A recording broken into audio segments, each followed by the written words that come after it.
आपने जो ये साधना की, यहाँ पर आपका कीमती समय दिया, तो ये तुम्हारा समय खाली ले जाएगा। जय जय। ये जो तुम्हारी पूंजी जमा हुई,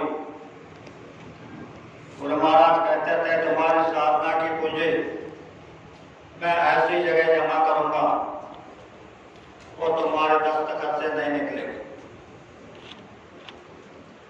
तो ये पूंजी ऐसी जगह जमा है कि आप उसे निकाल नहीं सकते।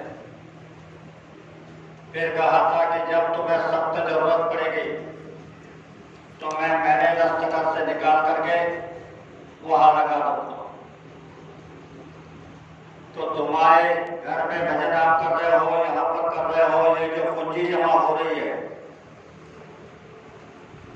तो तुम्हारे ऊपर अगर कोई गंडांतर है और तुम खत्म होने वाले हो,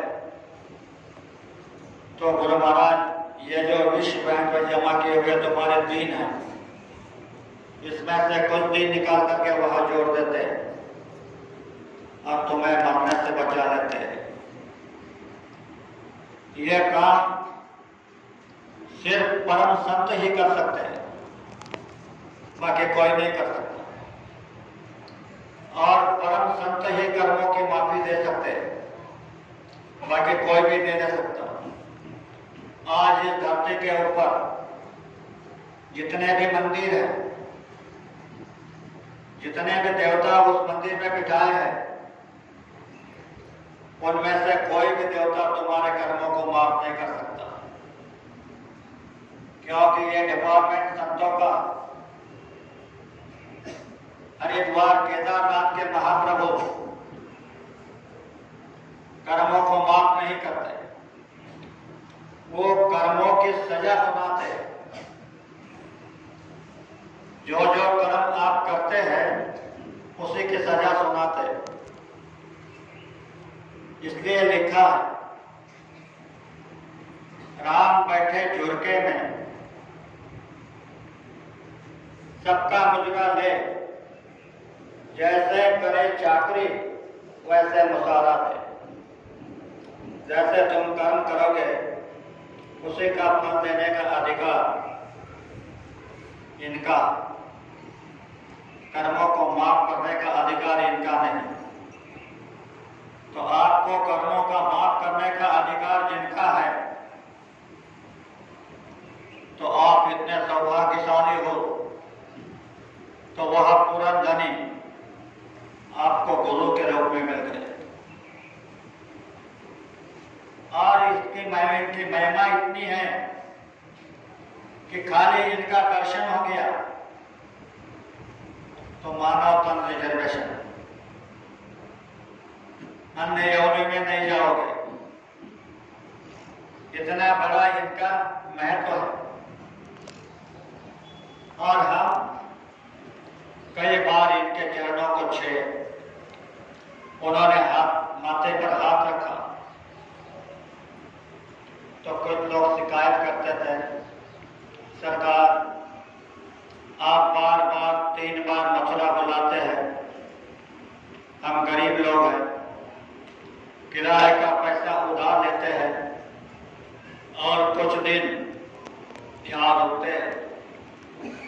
तो गुरु महाराज ने कहा, ध्यान से सुनो बच्चों, क्या मैं ये नहीं जानता कि तुम कैसे आते हैं, पर क्या करो, जब यहाँ आते हो तुम्हारे मस्तक पर हाथ रखता हूं तो मुझे पता चल जाता है कि आपके कितने कर्म उतरे और कितने बाकी हैं, और उसी के अनुसार मैं आपको आदेश देता हूं। तो इतनी बारीकी से गुरु महाराज हमारे तरफ देखते। अभी आप ध्यान से सुनो, ये जो तुम्हारा शरीर है और इसमें जो जीवात्मा है, तो ये शरीर तो जड़ है, इसमें जो तत्व है वे सारे जड़ है। इसमें चेतन है जीवात्मा। यह जीवात्मा कहीं यहाँ से निकल ना जाए, इसलिए काल ने ऐसा विचित्र शरीर बनाया है कि इस जीवात्मा के ऊपर 4 पर्दे डाल दिए। जब जीवात्मा उतारी गई, महाकाल पुरुष के देश में रुकी, तो वहां पर एक जीना कारण पर्दा डाल दिया। फिर जब वहां से नीचे उतरे ब्रह्म के स्थान पर, वहां ठहरे, तो वहां पर सूक्ष्म पर्दा डाल दिया। फिर जब ईश्वर के देश में आई, तो वहां पर लिंग पर्दा डाल दिया। और जब नीचे धरती पर आई, तो यह स्थूल पर्दा, स्थूल शरीर, ये तत्वों के पर्दे हैं। ये स्थूल पर्दा जो है, ये 5 तत्वों का, जल, पृथ्वी, वायु, अग्नि और आकाश। तो हमेशा के लिए जो नियम है, जो इंसान मर जाता है तो वो मरता नहीं। ये स्थूल पर्दे को, यानी स्थूल शरीर को छोड़ देता। इसलिए कहा प्रगट जी ने कि मन मरे न माया मरे, मर मर जाए शरीर, आशा तृषा कभी न मरे, कहे दास कबीर। ये जो तुम्हारे अंदर में है, ये मरते नहीं, शरीर मरता। तो जब यह स्थूल शरीर छूट जाता है,